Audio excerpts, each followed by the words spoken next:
IVM.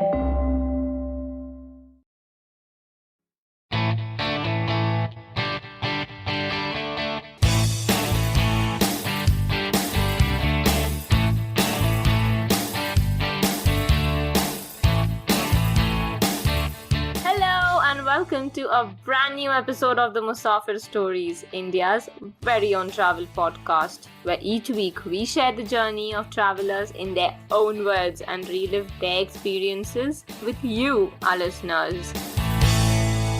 Hey guys, welcome to a brand new episode of the Musafir Stories. Hope you're all well and keeping safe.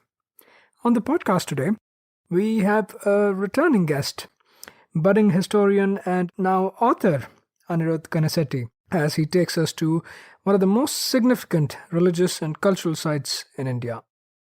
We are giving away a copy of Anirudh's debut book, Lords of the Deccan, as a part of this episode.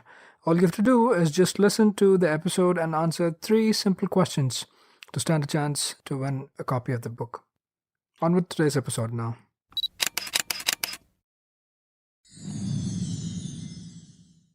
So with that introduction, we'd love to welcome back, I should say, Yeah. Anirudh Kanisetti, researcher, a budding historian, writer, editor at Museum of Art and Photography, host of the podcast Echoes of India and Yuddha, and now author of Lords of the Deccan. Wow. It's quite a bio to have, and welcome Welcome, back. Anirudh. Welcome back to the Musafir Stories. Thank you guys so much. I mean, the episode that we recorded on Humpy was one of the favorite guest appearances I've done on any podcast, and like I'm really glad to be back here again and seeing how Musafir Stories have been thriving in all the years, over all the years. It's Yeah, quite we exciting to see. this is our this month is our 5th year anniversary also, so Yeah. Oh that's wow! icing on the cake to have you back. Oh, absolutely, yes. Because My Humpy pleasure, has my been pleasure. one of our favorite episodes. It's like one of the episodes that we go back and listen to. Oh And wow! yeah, and to have you here on like almost our 5th year anniversary is great. So thank you. Welcome back, Anirudh. My pleasure, my pleasure. I'm so happy to be here. Yeah. So Anirudh, tell us more about the new book, your book, Lords of the Deccan. Firstly, like what inspired you to write about this period, this time, and this place Deccan specifically. So I mean, why the Deccan is actually a fairly easy question to answer. I think it's because I mean I'm Deccani myself as a you both, Yes, and I feel yeah. like just generally speaking, like the Deccan is just not given its fair share in our understanding of India's history, True. right? We know about the history of the Gangetic Plains, the history of Delhi in so much detail. But like, how many of us can like talk for like more than 5 minutes about the history of, say, Hyderabad or Bangalore, let alone cities like Bijapur and so on, right? True. The Deccan is a huge region. It's the size almost of France. It's like way more populous, way more geographically diverse, and yet almost nobody knows its stories. Like I still remember like back in 2017 when I'd gotten my first full time job and all that, and I was in Bangalore and everything. And I was like, oh, what do I spend my money on? I'm going to go to Bookworm and I'm going to buy some South Indian history books. So I go there and I'm like, hey, do you guys have any books on the Chalukyas and Rashtrakutas? And I was very sadly told that no, sir, we do not. And through the weirdest series of events, I ended up actually writing the book that is now in Bookworm and is being sold to people who want to learn about the Chalukyans and Rashtrakutas. Congratulations. Thank you so much. That's so true, because even as like myself and I were discussing the same thing, even in school I do not remember reading much about South Indian history, which is quite sad because we have so much history. And let aside like South Indian, even the local history is never covered in your textbooks. So Yeah, yeah, we are really happy that you took up this initiative for all us South Indians. Yeah, absolutely. Happy. I mean, Yeah. we need to better understand. How do I put this? I mean, it's not just us South Indians that need to better understand our past, but the rest of India also needs to understand South India's historical trajectory. More importantly, the world also needs to understand it, right? Because to this day, if you go to, I mean, if you go to somebody in the US or Canada and say, what monument do you think of when I say India? They will say the Taj Mahal. I'd be amazed if somebody says, for example, the Gol Gumbaz or Golconda Right. Fort. Right. Whereas if you ask for an example of like a of a European monument, you'll get like dozens of examples. You might hear of the Eiffel Tower, you might hear of the Leaning Tower of Pisa. So there's so much more awareness of the size and Absolutely. diversity of Europe compared to the size and diversity of India.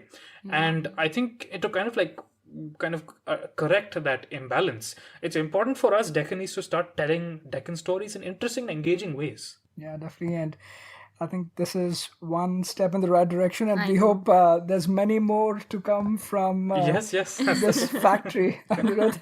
that's the hope. That's the hope. We hope, you stand up for the Deccan cause. But without keeping up the suspense for a lot more longer, even before I ask you where you're taking us to in specific today, would you like to kind of define the Deccan region in general, like from a geographical perspective? How would you define Deccan to, say, somebody who doesn't have a good understanding of this? Sure, sure. So I mean, if you think of India as an ice cream cone, to put it in the simplest terms, you think of India as an ice cream cone, then the Gangetic Plains, northern India is the ice cream, and the Deccan makes up most of the cone, whereas the bottommost part of the cone would be the Tamil country. So the Deccan is, it's in many ways it's central to the unfolding of Indian history because it's this great geopolitical region, this plateau, which is home to the third largest river basin in the entire subcontinent, namely that of the Godavari River. It's home also to the Krishna and Tungabhadra rivers, both of which have seen various forms of like occupation and human civilization for almost around 3,000 years. There's continuous evidence, like all the way back from the Stone Age through the Iron Age, into the emergence of kingdoms and empires and religions and all these things. And this the Deccan is very geographically diverse. Most of it is dry. Most of it you have mostly thorny jungles as well as these perennial rivers. But there's also imposing cliffs and various geological formations of considerable antiquity. One of which, of course, we will be discussing today. And the entire area is kind of bounded on one side by the Western Ghats, which are basically these towering mountains that block the flow of the monsoon winds and leave a very rich, fertile coastal belt to the west. And as the monsoon winds kind of unleash their rains on one face of the Western Ghats and move over the Deccan, they replenish its rivers, which then flow all the way down to the east coast and towards the coastal belt of what is now Andhra Pradesh and Odisha. And the Deccan is bounded on the north by the Vindhya Hills. Beyond that, of course, are the river valleys of Madhya Pradesh, and beyond that is the Gangetic Plains. Towards the south, the Deccan is bounded by the hill lands of Congo, which of course lead into the Tamil country. What is quite interesting to me is that even though the Deccan is very often thought of as basically only being about South India, or or an even more annoying stereotype here of the Deccan is that it's this kind of crossroads of the movement of culture between North and South India. But it's really much more than that. It's a distinct geocultural zone of its own. It is certainly a crossroads for various other cultures within India, but it's also a crossroads for the three language zones that it contains within itself, namely the Kannada, Marathi, and Telugu zones. And the mountain systems to its north and south, right? Do you know, for example, that the average elevation of the Bangalore area is higher than the Vindhya Mountains? So yeah, basically on both sides, the Deccan is kind of enclosed by mountain ranges, and the fact that it's home to all these river valleys, the fact that it's also at the same time dry, and therefore its polities tend to be much more warlike, and the fact that it's so cosmopolitan, so diverse, and as I mentioned, because of the Western Ghats, and because the fact that the monsoon winds kind of come and break on the Western Ghats, it's also been a great center of trade. Because fleets and fleets of ships would basically use the monsoon wind as a kind of engine to kind of move goods and people across the Indian Ocean every single year. So when you think about the Deccan, we're thinking about really what has historically been one of the greatest and most diverse cultural centers in human history, as well as a region that has always been torn by considerable military and political innovation. Throughout Indian history, if you look back from Tipu Sultan, if you look to the Marathas, if you look to the Deccan Sultanates and Vijayanagara, and even before them, to the period of my interest, which is again this time that is very rarely spoken about, namely the period from 600 to 1100. The Deccan has been one of the great superpowers of the Indian subcontinent, and you really cannot understand either the geography or the geopolitics or the history of South Asia without really understanding where the Deccan fits into all of it. Yeah, I think that's brilliantly put and quite the primer for anybody who's trying to even get into understanding what the Deccan is and the importance of Deccan to the Indian subcontinent, right? And Anirudh, with this kind of context you've said, could you also tell us where specifically in the Deccan? Obviously, it's such a vast region. It's the cone, like you said, right, of the ice cream. Where would you like to take us to today? Just kind of keeping in mind the theme of the Musafir Stories, where we'd like to focus in on a place and talk a little bit more about the place, what to see, how to get there, etc. Where would you like to take us to today? Today, I'm going to be taking all of you to one of the greatest religious centers in human history, namely the site of Ellora. It is currently in northern Maharashtra, and it is home to a few very unique and very interesting things. I'm going to try and help you and our listeners, of course, to try and understand it both as a great religious center and also as a cultural and kind of art historical center. Because, frankly speaking, nobody who goes to Ellora and like really spends a little time there, sitting in those caves, sitting in those cave temples, looking at those sculptures, can come away unmoved because. I personally believe, and I'm somebody who does a little bit of art on the side. I do really enjoy studying and writing about art. Ellora is one of the great artistic centers of human history. There's really, if you look at the sculptures, if you look at the way they're composed, the way they're executed, if you look at, if you really try to put yourself in the minds of the people who made them, not just the patrons, but also the architects and the sculptors, you cannot help but think that Ellora is really one of the places in global history where the human spirit shines through most clearly. And I'm going to really try and help us kind of begin to see this fascinating site in all these new ways. We are excited to know more, Anirudh. And Anirudh, for anybody who has to travel and go to Ellora, how would one get there, and what time of the year is best to visit Ellora?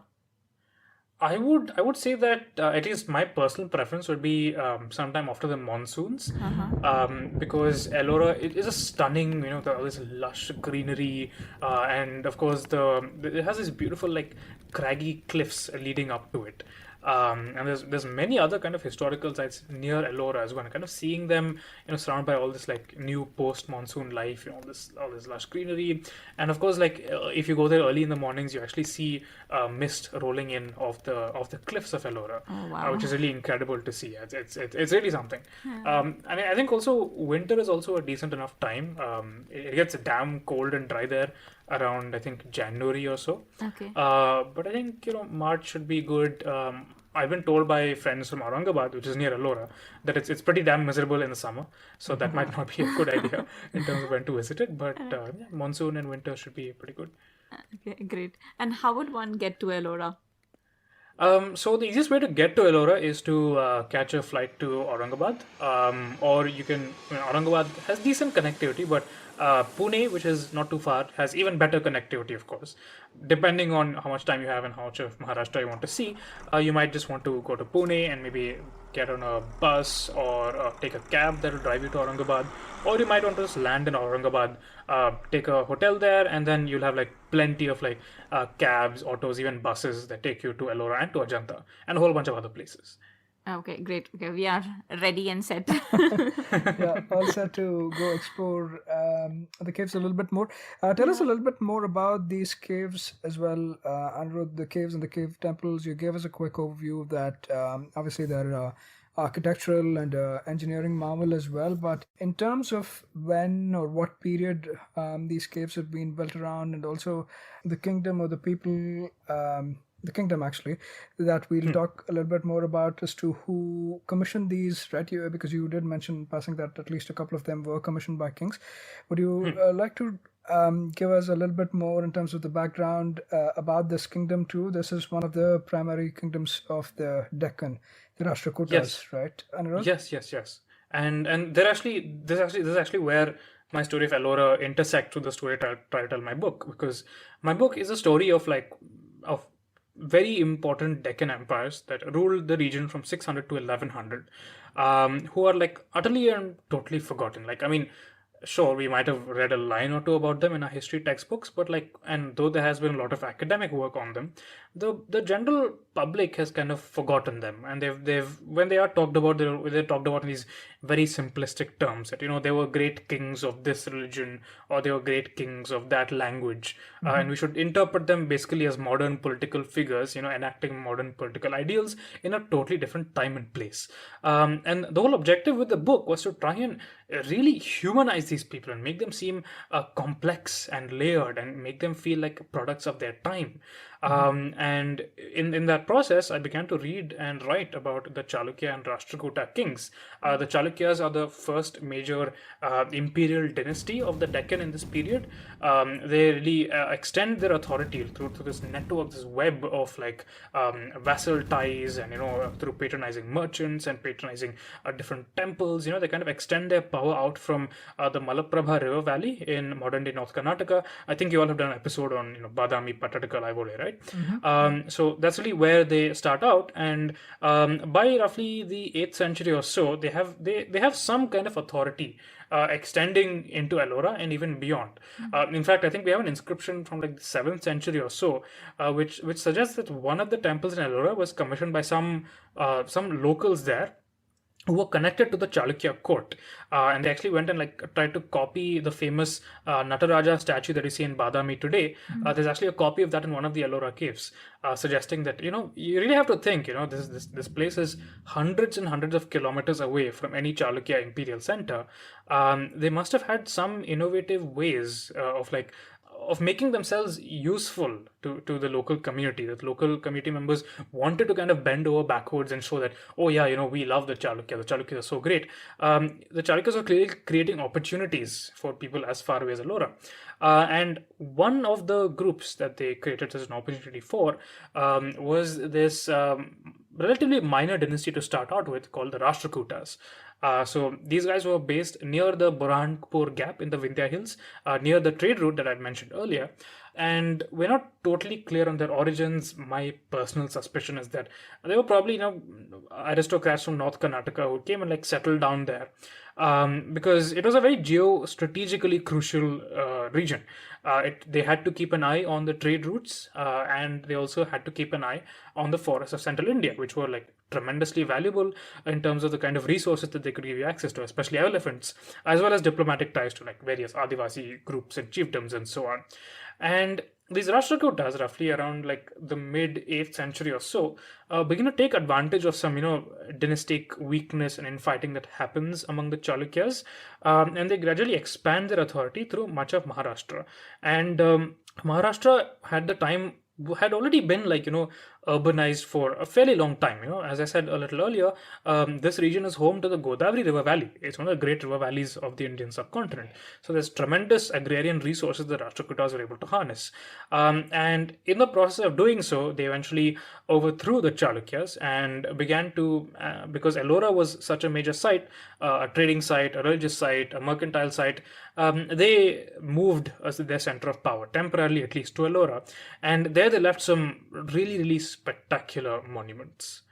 Yeah, that gives us a little bit of a background about these. And one really fascinating aspect I found about this, obviously, like from a historical perspective and arts and cultural perspective, this is really mind-blowing, right? But even from a geological perspective, if I could say, right, the cliffs or the rocks that you could say out of which these cave temples have been excavated, really, right?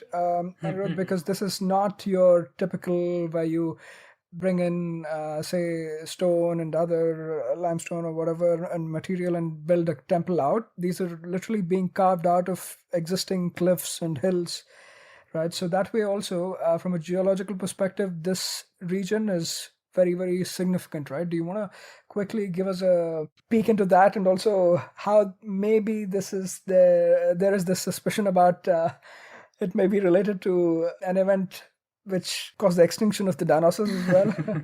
Yes, yes, yes. So that's actually one of the very interesting aspects of, I would say, not just of Ellora's history, but also of the Deccan's history. For example, I'm staying in Hyderabad right now, and on the outskirts of Hyderabad are, like thousands of boulders which are unfortunately being lost to like indiscriminate highway construction and building like these residential high rises. Many of these rocks are older than the Himalayas, which is insane to think about. Like they're just lying there. They're millions and millions of years old, and they took such a long time to form through these geological processes, and they're just like these priceless artifacts of natural history that are like totally ignored. And I feel like, yeah, for sure, Ellora's natural history is really not talked about enough. Basically, around like 65, 66 million years ago, while what we now know as the Indian subcontinent is kind of moving towards Asia, very gradually, right, through these like slow tectonic processes, it was moving through what is now the Indian Ocean, and it went on to collide with Asia. And the process of the collision actually raised up an ancient seabed, which later became the Himalayas. Right. But even before that collision happened, it underwent some very intense geological activity as it was moving, which led to basically volcanic activity and like these fields and fields of lava spreading across much of what is now the Deccan. And like the coming out, the pouring out of all this lava and all these volcanic ash and gases led to significant amounts of global cooling towards the end of the Cretaceous era of the dinosaurs. And like it actually had like already significantly impacted the ecology of the dinosaurs, even before the asteroid impact came and again delivered the killing blow. It is really crazy to think that the Deccan has such an ancient history. And to me also, what is interesting is that the rock that was formed in Ellora, which is a basalt rock, which is usually formed from the cooling of lava and magma, is that it's very consistent in terms of its geological properties. You won't find any cracks in it. The density of it and the softness of it is going to be absolutely consistent throughout. And it's because of these consistent geological properties that you can actually mold it and form it in so many ways. Because you can actually cut freely into the cliff sides of Ellora without worrying that you might find like a massive crack somewhere. Without worrying that there'll be some imperfection somewhere, without worrying that you have to change your excavation techniques because of the properties of the rock changing, right? So that allows you like a very considerable degree of freedom as a sculptor to kind of really get into the rock and like move around it in like all these dimensions. And to me, it's just so fascinating that it just so happened because of the result of these very kind of impersonal forces of nature that we have no control over as humans, that like shaped the geography of the Indian subcontinent in such a way that there was a gap in these particular hills, the Vindhyas, which allowed like humans to start moving through them, and that there was a particular river here at Ellora which like induced people to stay, and that of course that there was this particular kind of rock, this particular kind of material which could be shaped into all these artistic forms. So you simultaneously see this kind of intersection between these incredibly grand and vast forces of nature and randomness, and then like the tiny humans that kind of like just pop up a few 10,000 years ago in this enormous like time scale, and like we're like, oh yeah, let's leave our mark in this rock in this particular way. It's just so fascinating for me to think about. Oh my God, yeah, absolutely. Yeah. I think this is one of those got you moments for the listeners as well. You would have come here thinking it's a travel podcast, and then you figure out we're talking history, and then you figure out we're talking natural history and geology and whatnot. But that's what I understood this for you in a nutshell. It's just a trove of all this wonderful information. I mean, it's mind-blowing, right? When you think of it, like, you think of all the events, you stand there in Ellora and think of all these, like, events happened like 65 million years ago, how much it's impacted the entire world. And it's mind-blowing to think about. And of course, when you look at the pictures of Ellora, Anirudh, you cannot just ignore the temple number 16 or the cave number 16. So please tell us about Kailash temple. It's just beautiful. Like one of the most beautiful. Yeah, I mean, iconic points. Even Ellora in itself is pretty iconic. Of course, in the way it is, but Kailashanath temple or Krishneshwara temple, right, like it's called, right? It really stands out. So do you want to tell us a little bit more about that, a little bit of a background, and also like what one can expect to see? Well, I mean, yeah, where do I even begin with that? It's yeah, the I was if I can actually go on a little bit of a kind of detour as I come to the story. I had read like quite extensively about the Kailasnatha temple through through 2019, and I was like researching my book and preparing to write the first draft and so on. The more I read about it, the more pictures I saw, the more I was absolutely blown away by what this represents, right? Right. Because it's a single monolithic sculpture that is so enormous that it is technically a building. Yeah. It's an architectural sculpture. Like there is nothing comparable to it anywhere in human history. Absolutely. Yeah. The sheer, and also if you think about how was it engineered, right? The guy who designed this very obviously understood, for example, the density of basalt. He understood how to calculate volumes. He understood how to calculate weights, and he understood, okay, so what can I remove, to leave behind a structure that is going to be able to stand by itself. Right. And he's simultaneously doing this while playing with the idea of like, how do I create an interesting spatial experience? How do I inspire and inspire awe in any visitor to this temple with the sheer size of what I'm going to achieve there? And then you have to think about, leaving aside just the guy's sheer absolute ambition and audacity and creativity. This guy must have been a logistician of the kind that appears maybe once in a generation or once in centuries, because how do you organize the unerring removal of 2 million cubic feet of rock over the course of, and they did it in the course of like barely 20 years, if you think, if is what the inscriptions show, which is nuts to think about, because Yeah, it's it's all mind-blowing. executed. It is absolutely mind blowing. It's all executed to a single consistent plan. They not just in terms of like how they were measuring it out and like maintaining consistency and making sure that they stuck to the design, but you also would have had entire teams and committees to make sure that all the laborers were constantly being paid on time, that they were all being fed on time. You need an army of blacksmiths just to keep sharpening all the chisels of all the sculptors and all the pickaxes and all the rods and all the hammers and the chisels of all the workmen who are like removing big chunks of rock from the side. And you don't need like teams and teams of like elephants and bullock carts to actually take the debris and move it away so it wasn't interfering with the construction. You would literally had for 20 years this enormous project which was pulling in people from the Ellora region, which was pulling in people from North Karnataka, pulling in people from all the way from as far away as Tamil Nadu.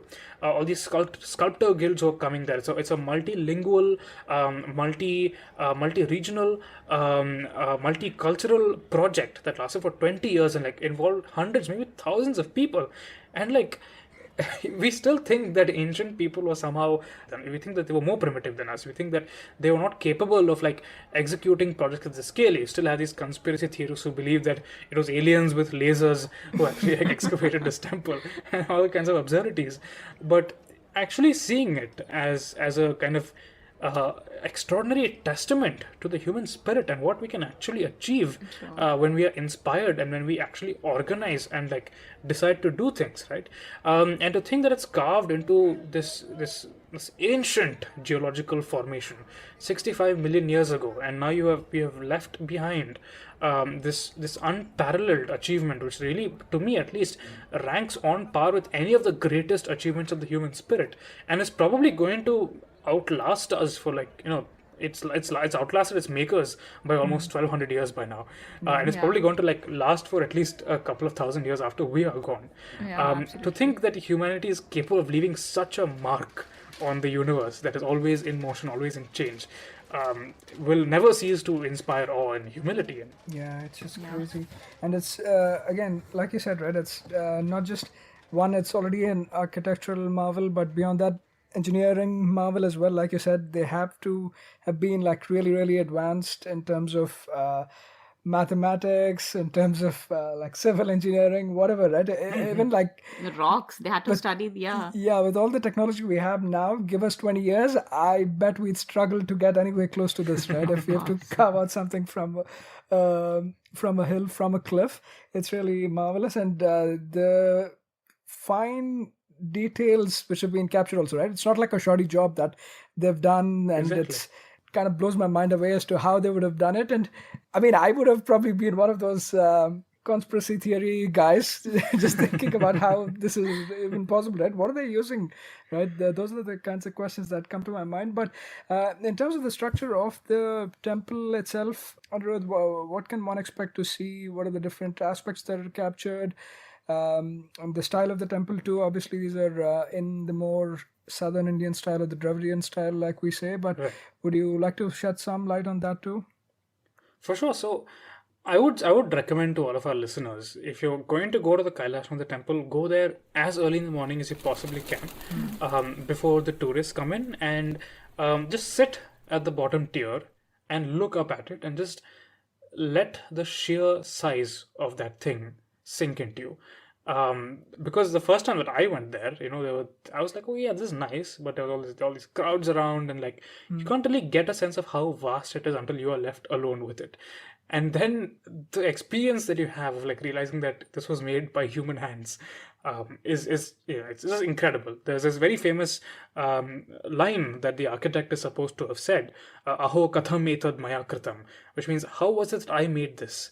And that's actually the dedicatory line in my book as well, because I feel like there's a certain wonder, when you create something incredible and you look back upon it, and because much more than anybody else who looks at your work, I feel like we as creators are aware of our own flaws, and when you create something that is so magnificent that even you must admit that this is a truly transcendental wonder.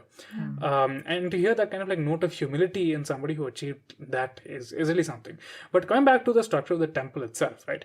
I mentioned a little earlier how it's not just a temple. It is not just a load bearing structure. It is something that clearly shows that its designer had a extremely sophisticated understanding of negative and positive space. And I don't mean these in the in these mumbo jumbo pseudoscientific ideas of negative and positive energy and so on, but in terms of like what volumes do you shape in a rock and what do you leave empty and untouched. How do you manipulate the spatial experience of somebody who's entering and moving through your temple? How do you expose them to light and dark at different points? How do you use this exposure to light and dark to generate a particular kind of religious experience? How do you juxtapose these various aesthetics, of this kind of raw, towering, imposing cliffside? Because let me tell you, if you just stand even if the temple wasn't there and all the architect did was make this gigantic hole in the cliffside, you would still be damn impressed with the sheer amount of rock that was removed. It's like you're standing in this enormous cliff, and like almost like a god's hand has come down, just plucked out this enormous mass of rock, leaving behind this like perfectly shaped temple of like extremely extremely imposing proportions. And the way it's designed, right? What the architect has done, he's made this gigantic plinth, so which is basically like the bottom story of the temple is very very large and very tall and imposing, and it's covered in these massive, very naturalistic sculptures of elephants, so they seem like they're holding up the weight of the entire temple. And the reason why he did this is because he wants to elevate, the main story of the temple, the main tier of the temple, which contains all the shrines and all that. He wants to elevate it into the light. And then once you like really start thinking about it from the art historical perspective, if you look at the kind of sculptures that are there, there's some absolutely magnificent pieces. In fact, even as you enter the temple, right, you'll begin to see just what a genius the architect was in terms of how does he manipulate space. Because you enter through this gateway, you're very briefly covered in darkness, right? And then as in front of you, you see the goddess Gajalakshmi. Now Gajalakshmi is Lakshmi, the goddess of Vishnu, being showered with waters of the royal ablution by elephants. And the way that sculpture is carved is that the lotus pads, that she's sitting in a field of lotus pads, and the ones that are closest to you, the viewer, are quite large, whereas the ones that are closest to her are much smaller, right? So as you're walking, there's this artificial sense of like illusion of perspective, which makes the corridor seem a lot larger than it is. And because the goddess is like situated right next to the open courtyards, though you're temporarily in darkness as you're entering, the goddess herself is in light. So it feels almost like you're walking from darkness into the light. And then you take you tend to move, right? The way that, how do I put this? Architects know that by manipulating elevation and manipulating space, they can compel you to move in particular ways. Like it's almost an unconscious process. If you're at a higher level and you see stairs going to a lower level, you will go down to the lower level. And then if you see stairs going up to a higher level, you will again go up to a higher level. So what the architect did is, as you enter and you see this Lakshmi statue, he's put in a couple of stairs into a smaller and lower courtyard where this is imposing statue of an elephant. So you come down to the lower courtyard, you check out this gigantic elephant, and then you see there's another set of stairs which are actually leading you to the main courtyard around the temple itself.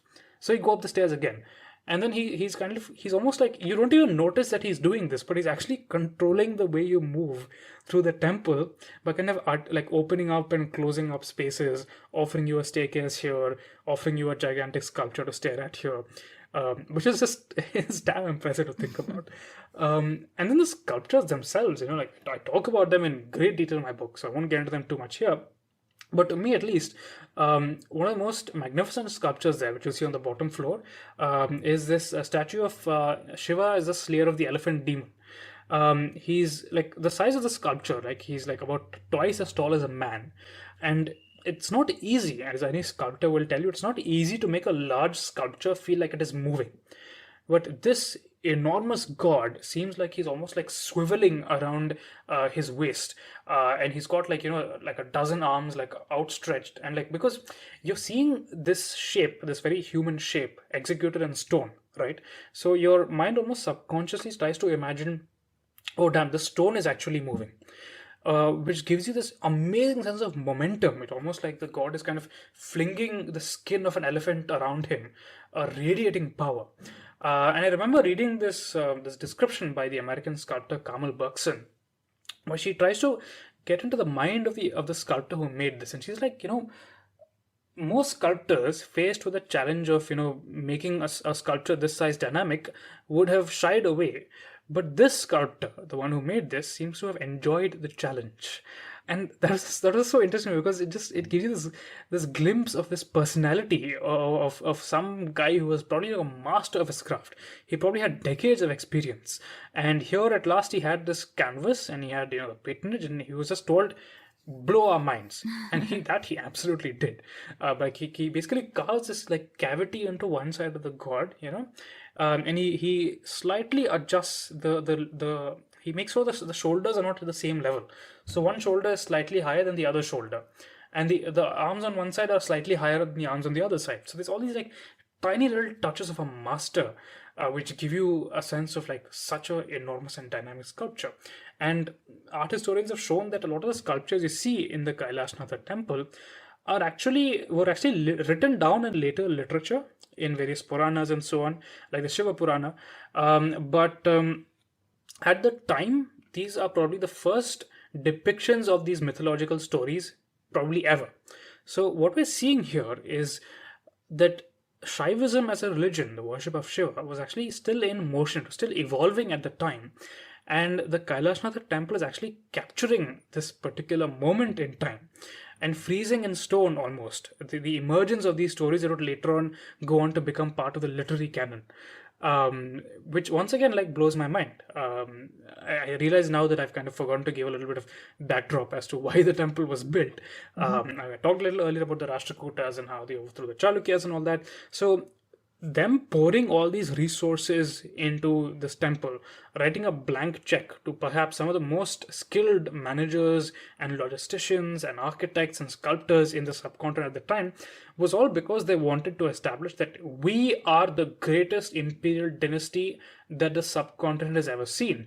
And can you blame them? Because in the 8th century, when this thing was made, it was probably the largest freestanding structure in the entirety of the Indian subcontinent. There was nothing larger than this.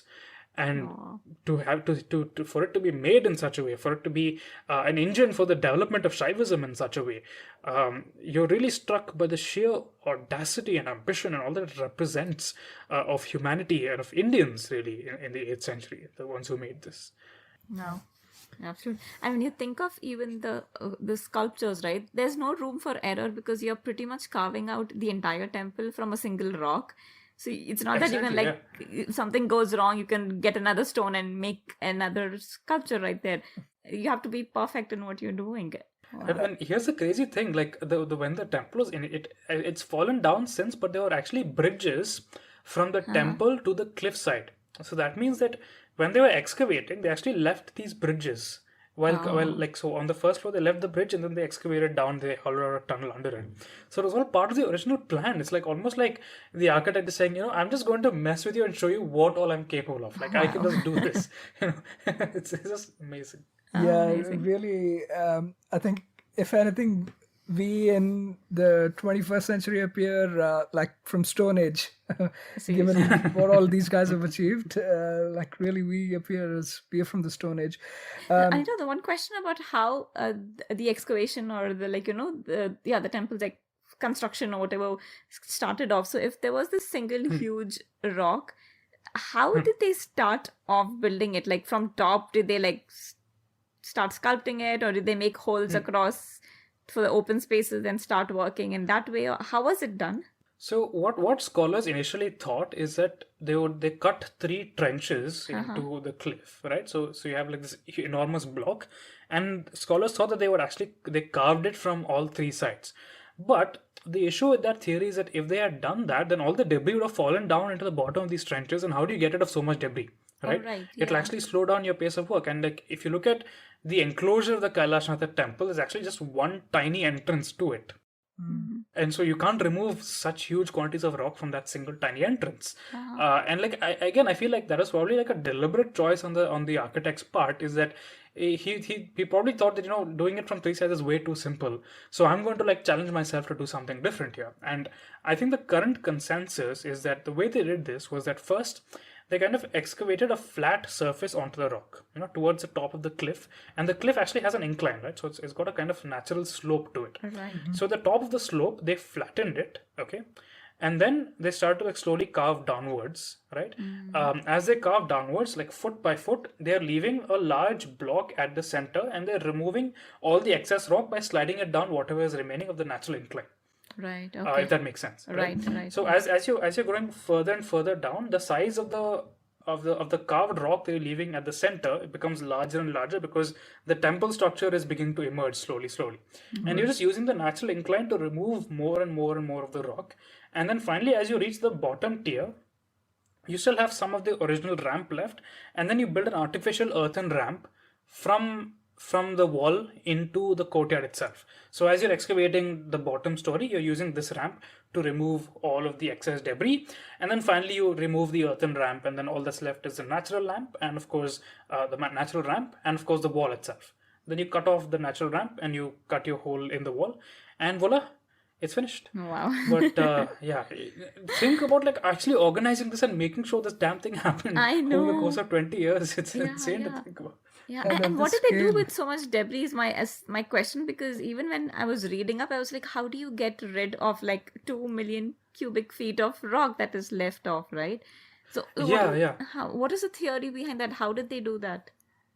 I feel like we need more archaeology to be sure of that. But I do recall reading that there was some early studies that were done suggesting that there was actually a township nearby where a lot of that rock was recycled and used to build other stuff.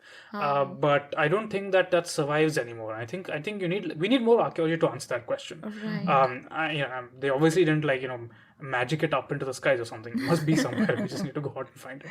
yeah, we should ask the aliens, I think. But I'd obviously like you mentioned, right, the scale at which this is done, it's really beautiful, and you've captured it equally beautifully even in your book, right? Especially the chapter that calls out the Rashtrakuta conquest of Kannauj, right? For the first time, I believe it was King Dhruva who does this, and you've beautifully imagined how the atmosphere would have been during the period of those celebrations, right? Would you want to explain that, or perhaps even read out an excerpt, whichever is Oh easier? yes, of course. So I'm just going to read a section that like describes what Dhruva himself might have looked like, because otherwise, I could just keep reading it forever. But I understand we do have a time limit here, of course. So okay, let's do this. To give you all context, so we talked about the Rashtrakutas, we talked about how they overthrew the Chalukyas, and how this temple was meant to be a sign of their kind of imperial dominance and their right to rule over the subcontinent as devotees of Shiva. So Dhruva was the third major Rashtrakuta king. Is a very ambitious chap ever since from childhood. From what we can tell, he had this very interesting title, Kali Vallabha, which means the strife's beloved. He's a guy who like overthrows his own elder brother. Most of his career is just spent fighting wars and like expanding his military dominance. And at some point, like probably late in his career, there's a big kerfuffle that happens between two major North Indian powers, the Pratiharas of Western India and the Palas of Eastern India. And it appears almost that Dhruva was waiting for an opportunity, because the second he saw that the Palas and Pratiharas are busy with each other, he invades Madhya Pradesh, which is the territory of the Pratiharas. The Pratiharas obviously scramble to try and fight him off. He defeats them, and then he advances on towards the Ganga River, where the Palas are waiting for him. Then he whacks them as well, and establishes himself as the dominant king of the Indian subcontinent. I always thought, just imagine like what if you could make such an amazing movie out of this. Just imagine you're thinking from the perspective of somebody living in the Gangetic Plains this time. And there are two foreign powers. The Pala Empire, the Pratihara Empire, trying to like eat you up.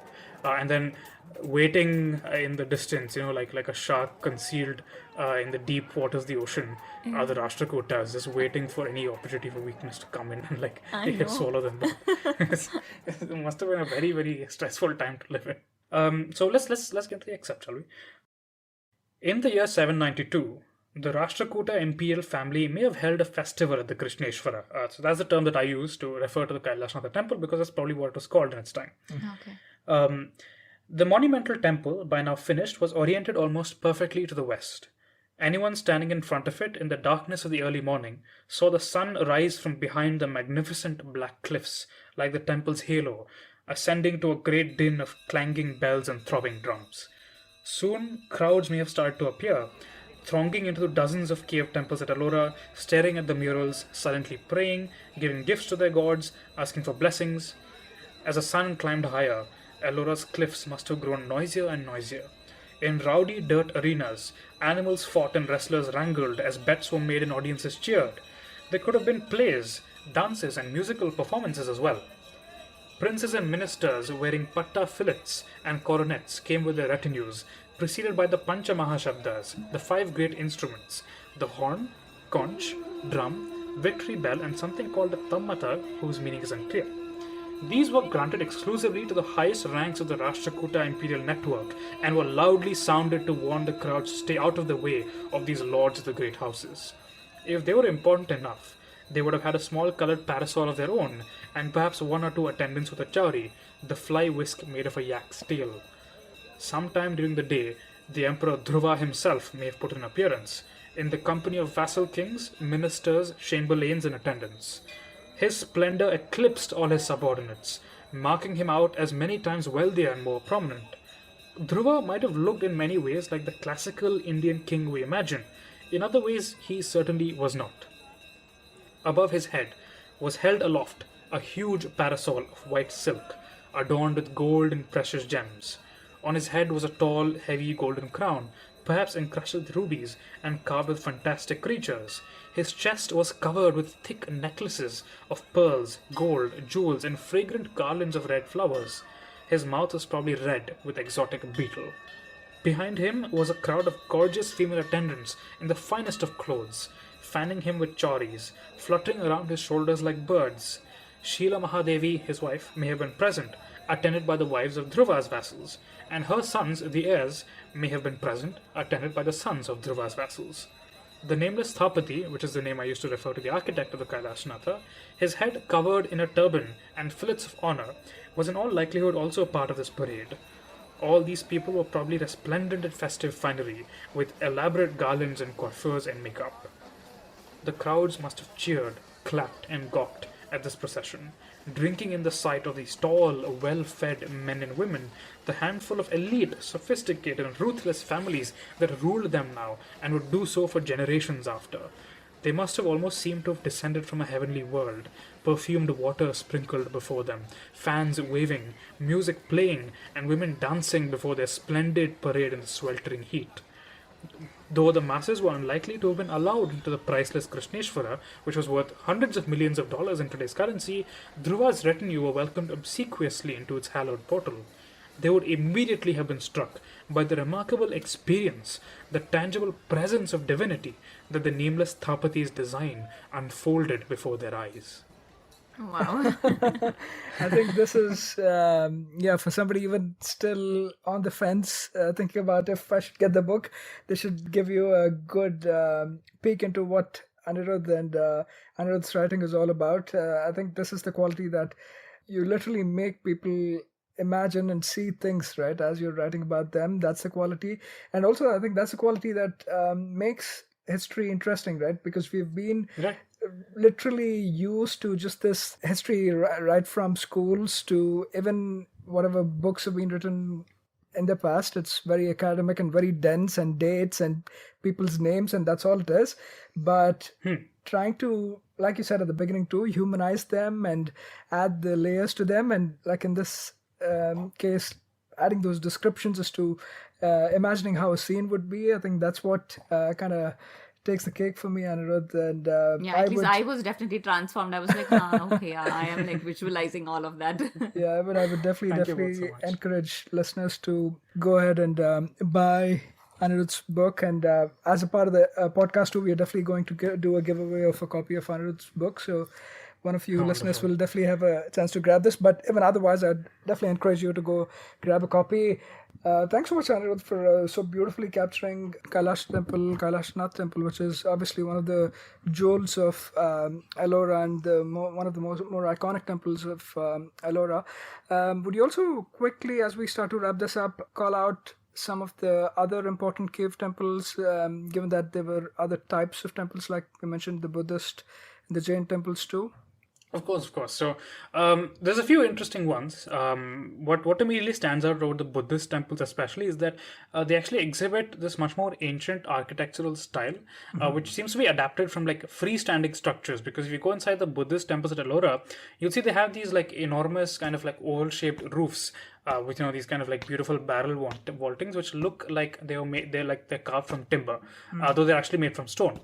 So these might actually be inspired by like older kind of Buddhist wooden halls, which are now being transported into this kind of permanent material. And the once again, you kind of see that the people who made this understood engineering. They understood weight, they understood light, they understood space, and they also understood acoustics. Because the reason for like carving these structures out into the stone, especially into a rock as dense as basalt, was so that chanting monks who were sitting there and like reciting the sutras would have their voices amplified, and they would echo out to a larger congregation of worshippers who would be sitting outside. Right, so you're actually looking at what is not just a Buddhist stupa or a temple, but really something equivalent to an ancient speaker system, which is very interesting to think about. In addition to that, there's a few other interesting ones. There's of course the Shavatara cave, which is cave 15, probably built just before the Kailashnatha. That's interesting because it seems to have originally been the excavation seems to have started as a Buddhist monastery until the Rashtrakutas came and took over and made into a Shiva temple, which once again shows you that there's this question of religious appropriation and of sites kind of changing hands with religions. It's a very old one in India. The Shavatara is also interesting from an art historical perspective because the sculptures there they look very strange because they will have these exaggerated heads, these very large hands, very large feet, and the compositions are also interesting because they're not just like gods just standing there. These are gods who are in motion, so always doing things, very dynamic kind of sculptures. And these are probably like a kind of predecessor to the much more larger and lithe and sophisticated forms that we see in the Kailashnatha temple. Then of course there's the Chota Kailash, which is a Jain temple. It is similar to the Kailashnatha in that it is a freestanding structure that's actually excavated from the surrounding cliffside, and once again it's got these beautiful, very lush kind of sculptural forms. We have a tendency to think of Jainism as being a austere religion, and in some parts of Deccan at later points it would be. But it seems that in this part of Maharashtra, it was very much, it was very, very similar in terms of iconography and so on to, existing cults and sects that are now considered to be part of Hinduism. So these boundaries, these religious boundaries that we're so used to today, didn't really exist in the same way in early medieval India. They were a lot more porous than we give them credit for. And especially the Jain caves, we know were actually commissioned mostly by laypersons. So there'd be like, a husband and wife couple, or like a rich family based in Ellora that did this. So once again, it is a sign that not everything in Indian history can be reduced to these simplistic boundaries of kings doing things for religion.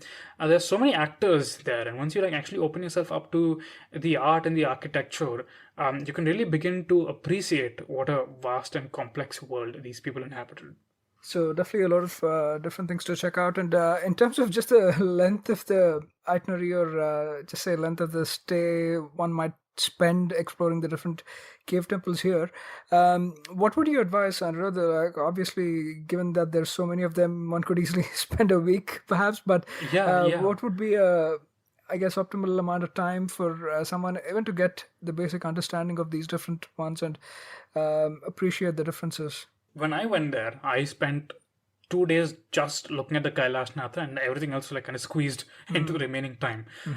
If you really want to appreciate the distinctiveness and like really appreciate the sculptures and like try to understand how they change over time, I would say that you should set aside at least a good like 3 to 4 days, and like ideally, like you said, Saif, closer to a week or so. But yeah, Ellora is a site that it deserves your time and your attention, and you need to spend time there and soak it in, rather than like kind of rushing from one cave to another, because otherwise they just kind of like all blur together. But as you spend more time there, you begin to really appreciate the distinctiveness and like really think about how unique the people and the art of each cave is. Yeah. And make it a point to actually read another book before you go there to enjoy and appreciate it even better, is all I could say. But certainly, even in and around the region, right? Obviously, we've spoken about the Ellora cave temples, but like you mentioned, Ajanta cave temples are not too far away, right? Even they're from a different period and mostly Buddhist caves. So slightly different too in terms of appearance, not perhaps as complex as the Ellora cave temples. There's a bunch of other places of points of interest too, especially of related to later times, like the Daulatabad Fort, the Bibi Ka Maqbara, Tomb of Aurangzeb, etc. Given that later on it became a point of, or the capital of the Mughals as well later on during Aurangzeb's time. So for somebody looking to stay, I mean, easily a week. Again, it's a little bit of a squeeze in there, but easily a week somebody could spend in and around the area exploring the different parts. But as we start to kind of wrap this up, Anirudh, any final thoughts or any quick shout outs you want to give about the place or even about your book? There's so much more. You've given us a glimpse of it, but I'll give the floor to you. Any call outs you want to make? I would say be a little suspicious of the tour guides there. I mean, I still remember when I was there, somebody was trying to tell me that the Kailash and the temple is designed so that positive and negative energy can flow here and there, and he was lecturing school kids about it, unfortunately. So yeah, that was kind of sad. So read up about it. There's some really fantastic literature out there by M.K. Dhavalikar, by Roger Vogler, by Kamal Bergson. There's of course an extensive bibliography in my book if you want to check it out. But yeah, do your reading before you go there. Take your time as you're exploring Ellora, and also there's another site there that isn't actually very often talked, which is the Grishneshwar temple, which is actually just down the road from the Ellora caves. It was a major temple of the Marathas, and like it's actually one of the Jyotirlinga sites today.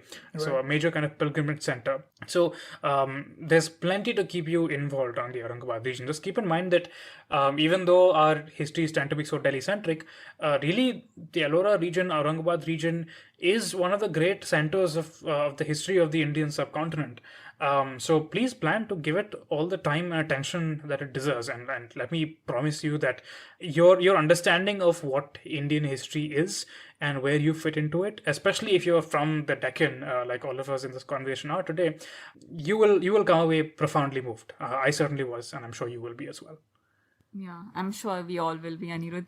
And thank you so much, Anirudh, for taking us on this magical journey My pleasure. yeah, and like showing us this beautiful side of our history. So thank you. Thanks a My lot. pleasure. My pleasure. Yeah, I can't say this enough and can't thank you enough, Anirudh, for actually making this a lot more readable, enjoyable, right? More than anything, through your books, through Yeah. your book. And yeah, touch wood, may that be books very soon. Hopefully, you're working on your next project as we Fingers speak crossed. about this. But really, thank you for opening this up to a much larger audience. Otherwise, like I said, I always used to think about history just in terms of dates and something being very dense and something that would put me to sleep easily. But thank you for making this so very readable, enjoyable, and kind of making this a little more sexy for us now. My pleasure. My Thanks so much, pleasure. Anirudh. My pleasure. Thank you guys so much for having me.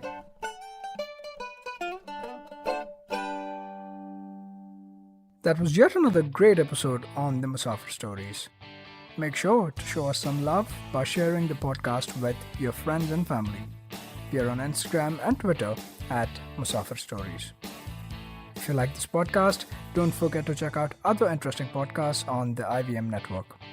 You can listen to us on the IVM podcast app or the website. Follow us on our social media. We are at IVM Podcasts on Twitter and Instagram.